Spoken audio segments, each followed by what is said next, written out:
Bom dia, pessoal, tudo bem? Começando aqui mais uma aula, tá? Agora trazendo aí um novo assunto do PET 6, que são as equações do segundo grau incompletas, tá bom, pessoal?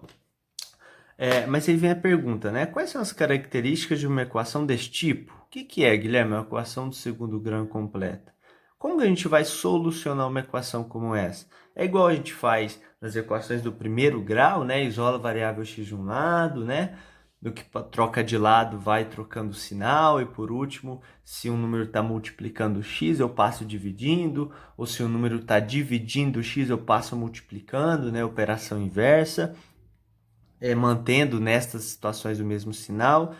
Como vai ficar essa situação, Guilherme? Calma, vamos ver então primeiro quais são as características de uma equação desse tipo, né, do segundo grau incompleto. Depois a gente vê as soluções. Então, até o momento, aprendemos a detectar e resolver equações do primeiro grau. São aquelas com a seguinte estrutura, né? X mais 1 igual a 0, 2x menos 5 igual a 10, né? 3x menos 4 igual a 2x menos 7. Perceba que nessas equações, o expoente máximo, né, da variável x é sempre 1. Concorda comigo? Então, observa que nessas equações, o expoente máximo dessa variável é 1. Mas, Guilherme, cadê o 1 aqui no expoente? Quando não tem nada, a gente sabe que é 1, tá bom, pessoal? Então, nesses casos aqui, eu sempre isolava a variável x, geralmente do lado esquerdo, né, que nós temos equações pela simbologia, né, esse símbolo é justamente o de igual. Então, nas equações, nós temos o membro esquerdo e o membro direito. Então, geralmente, a gente isola a variável desse lado, os números a gente vai colocando do lado direito.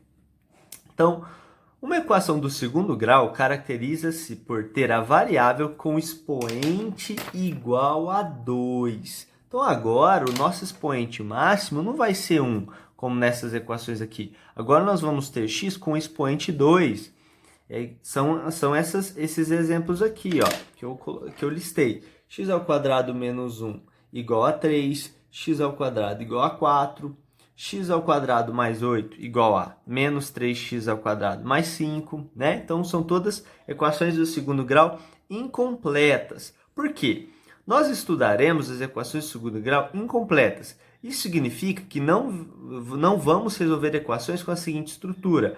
Isso aqui, pessoal, também é uma equação do segundo grau, mas nela está misturado tanto x com expoente 2, quanto x com expoente 1, tá bom? Então, aqui, ó, observe que há a presença tanto de x ao quadrado quanto de x nessa equação.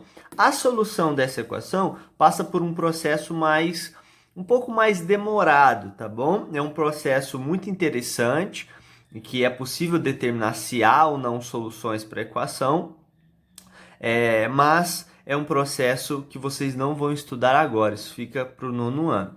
Então, pessoal, nós vamos estudar as equações de segundo grau incompletas, né? Que há a presença só de x ao quadrado e não vai ter a presença de x. Mas, Guilherme, e se não tiver a presença de x ao quadrado? Ora, se não tiver a presença de x ao quadrado, você tem justamente a equação do primeiro grau que você já sabe resolver, tá bom? Então, vamos lá, pessoal.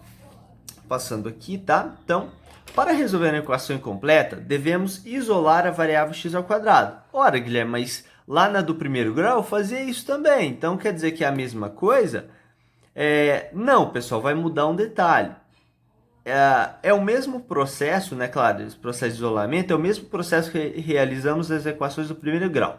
Porém, feito isso, ou seja, isolado o x ao quadrado, devemos usar o conceito de radiciação. Radiciação, pessoal, nada mais é que aquelas raízes, sabe? Cálculo de raiz quadrada, raiz cúbica, que vocês já viram, estudaram esses conceitos. Então, vamos ver na prática como isso é feito. Então, vou resolver essa equação aqui. A primeira coisa, pessoal, Guilherme, a equação do primeiro grau podia não ter solução e podia ter uma única solução, né? Mas que isso era impossível. E a equação do segundo grau? Como é que vai ficar essa história? Pessoal, a equação do segundo grau, ela vai poder não ter, ela pode, né? Quais são as possibilidades? Ela pode não ter solução, ela pode ter uma única solução ou ela pode ter duas soluções, no máximo duas, tá bom? Guilherme, é possível que essa equação tenha uma solução? Não. As equações desse tipo aqui, com essa estrutura, elas vão ter nenhuma ou exatamente duas. As equações que podem ter uma solução é quando a equação tem uma estrutura parecida com essa, tá bom? Então, vamos lá. Então, vou isolar a variável x ao quadrado. Então, esse menos 7 está do lado errado, vou passar para o outro lado. Então, vai ficar x ao quadrado igual a 2 mais 7. Logo, x ao quadrado igual a 9. Então, pessoal, aí vem um detalhe importante. Guilherme, o que eu vou fazer para retirar esse expoente 2? Afinal, eu quero saber o valor de x, não de x ao quadrado. Então, aqui, pessoal, tem um processo que é o seguinte. Eu preciso saber que é o número x. E esse é o que eu quero. Eu sei que esse x multiplicado por ele mesmo, afinal, x é x, x ao quadrado. Qual é o número que multiplicado por ele mesmo dá 9? Ah, Guilherme, o número que multiplicado por ele mesmo dá 9 seria o 3. Ah, a solução x igual a 3. Afinal, 3 ao quadrado dá 9. Mas aqui tem um detalhe importante, pessoal. Não é só o 3. Também é o menos 3. Afinal, ó, 3 vezes 3 a gente sabe que é 9. Mas se você fizer menos 3 vezes menos 3, também vai dar 9. Afinal, negativo vezes negativo, positivo, 3 vezes 3, 9. Então, pessoal, aqui eu aconselho vocês a fazerem o seguinte. Exclui a potência 2 e passa para o outro lado uma raiz quadrada. Então, olha só, observa o seguinte. Desse passo para esse, eu retiro o expoente 2 e, ao mesmo tempo, coloco uma raiz quadrada do lado direito. Sendo assim, pessoal, eu considero sempre o valor positivo dessa raiz e também o valor negativo. Então, quais são as soluções? As soluções são raiz quadrada de 9 é 3, concorda? Afinal, 3 vezes 3, 9. Então, as soluções são os números mais 3 e menos 3. Então, as soluções são 3 e menos 3. Se vocês jogarem lá, tanto utilizar o 3 positivo e o 3 negativo, a equação vai ser verdadeira. Afinal, 3 ao quadrado, 9, 9 menos 7, 2. Menos 3 ao quadrado também vai dar 9. 9 menos 7, 2. Certo? Então, nesse último passo, vocês tiram a potência 2, vai ficar só o x do lado esquerdo. Só que do outro lado, vocês consideram a raiz quadrada daquele número, considerando ainda o valor positivo e o valor negativo desse resultado da raiz. Então, vamos lá de baixo, vamos ver. Esse 25 está do lado errado, vou passar para o outro lado. Se ele é menos 25, vai mais 25. Ora, já isolei x ao quadrado. Agora eu esqueço o expoente 2, considero o valor positivo e negativo da raiz quadrada de 25. Ora, mas raiz quadrada de 25 é 5, concorda? Então, quais são as soluções? Vou colocar. As soluções vão ser x igual a 5 ou x igual a menos 5, concorda? Afinal, eu tenho que considerar o valor positivo e o valor negativo. Da mesma forma, vamos ver aqui, ó. Olha essa situação. Esse menos 1 está do lado errado, vou passar para aquele lá. Fica menos 26 mais 1, né? 1 é positivo. Se eu devo 26 e tenho 1, eu vou ficar devendo 25. Ah, Guilherme, peraí. É só esquecer o expoente 2, né? Passar a raiz quadrada, eu sei que vai dar 5 e tal ponto, vai dar a mesma solução aqui de cima. Mas olha a diferença. Aqui nós tínhamos x ao quadrado igual a 25.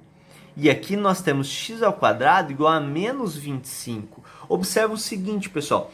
Toda vez que vocês isolarem a variável x ao quadrado e obter um número negativo do lado direito, né? Isso aqui é negativo.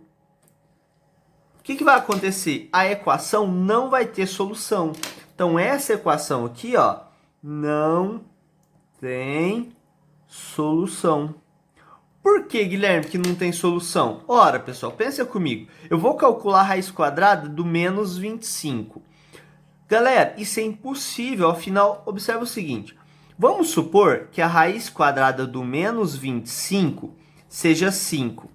Se eu pegar o 5 e multiplicar por 5, vai dar menos 25? Afinal, não é esse o conceito? Se a raiz quadrada de 9 é igual a 3, isso significa que se eu pegar o 3 e multiplicar pelo 3, vai dar 9, que é o número que está aqui dentro. Então, mas Guilherme, então se 5 vezes 5 não dá menos 25, quer dizer que a raiz quadrada de menos 25 vai ser menos 5. Mas olha que absurdo. Menos 5 vezes menos 5 vai dar mais 25. Afinal, negativo vezes negativo dá positivo. Então, menos 5 vezes menos 5 não vai dar menos 25. Vai dar 25 positivo. Então, isso aqui, pessoal, não existe, é impossível o cálculo. Então, toda vez que o lado direito for negativo, significa que a equação não vai ter solução. Mas, Guilherme, sempre tomem cuidado, que às vezes vai ter um número acompanhando x ao quadrado que é negativo. Vamos supor que aqui fosse menos 5. Então, quando eu passasse esse menos 5 dividindo, esse sinal com esse ia cancelar. Então, ia ficar positivo. Então, teria solução. É só nessa condição, depois que eu já isolei x ao quadrado e obtive um número negativo desse lado, que eu não vou ter solução. Certo, pessoal? Então, os conceitos são esses, espero que tenha ficado claro, tá bom? Qualquer dúvida, para o vídeo, tá? Analisa melhor esses conceitos e qualquer dúvida estou à disposição de todos, é só me procurar. Um abraço, fico por aqui. Valeu!